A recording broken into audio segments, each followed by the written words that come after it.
Good. All right, what's up, guys? I'm Scott. If you haven't already met me, I'm the broadcast consultant, and I was the VP of programming up until January. I'm graduating in May, and I know a lot of you either are new at DJ Shifts or you need a refresher, so that's what this video is here for. Check the description for the timestamp if you're confused about a certain thing like spot blocks, and just skip to that in the video. So let's start out. The first thing you should always do when you come into a DJ Shift, you're going to come into Studio A right here, where my Wednesday Z Morning Zoo crew's hanging out. What's up, guys? Hey, hey, hey. Hey. All right.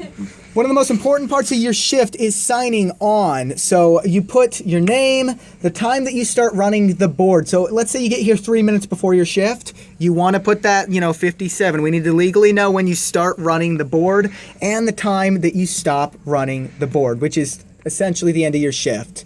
All right, now let's take a look as a quick refresher. I know this can get confusing with all the buttons. So, how do you know when to talk? That's the first question I always get asked. It's very easy. It tells you where it says talk over intro, remove if live. You need to remove that, but to do that, we need to change the station into live assist. So here's auto. That changes the songs all by themselves. That's why we can run 24/7. It's in live assist. See all the times go away? And here's what we're gonna do. I'm gonna eject this so I know to talk here. And see this 2 here? This 2 means I'm gonna hit next gen 2 to start the next song, and I'm gonna have 9 seconds to talk. So here's what we're gonna do. I'm gonna turn on mic 1, and I'm gonna hit next gen 2 right now.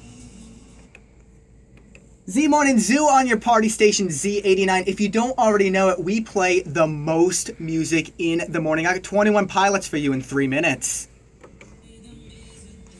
Be sure to always turn off your mic. You know you did that because the music will come back through the speakers. They turn off when the microphone's on. But again, when you're changing a song, the next thing I'm going to do is I'm going to hit 3, next gen 3, because there's a 3 right there under pot number. And this is going to play for about 9 seconds, and then you're going to hit next gen 1 to start Stressed Out by 21 Pilots. So nothing too difficult there. You never use the off button. These channels turn off when the song's done. So you never hit off, you only hit on for next gens 1, 2, and 3. Let's talk spot blocks super duper quick. You see one down here. And it says, talk in a spot block, remove if live. We're not trying to trick you. You're here, you're live, remove it. And you're gonna need a bed to go above this. Because here's how you find a bed. You can either pull one off the wall right here.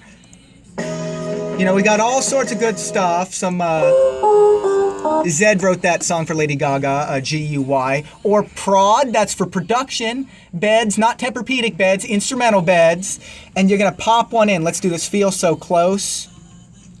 And see how it appears above the spot block? It's a good thing. That's where the bed should be. And it gives it its own pot. So let's say Drake is playing right now in pot 1. After this, I would hit pot 2 to start playing Feel So Close, and I put the volume down to about 20. This is a pretty good rule of thumb. You don't want that bed too quiet. You want to hear it underneath your voice. Turn on the mic, start talking. And remember, you want to talk for about 90 seconds. What do you talk about? Well, you can Google artists. We've got a whiteboard of new music. You can tease new music. Look in the log, and if you see a few songs away, the new Justin Bieber, say new Justin Bieber. These are topics from the morning show you can talk about. Really, anything entertainment related is probably top 40. So you talk for a minute and a half on your spot block. This is the long talk break. And now this bed is 3 minutes long. What do you do with the rest of it? When I'm done talking and this bed in pot 2 is playing, that's next gen 2 on the board, I'm gonna click fade and go. And fade and go will turn off this bed and start the ad break.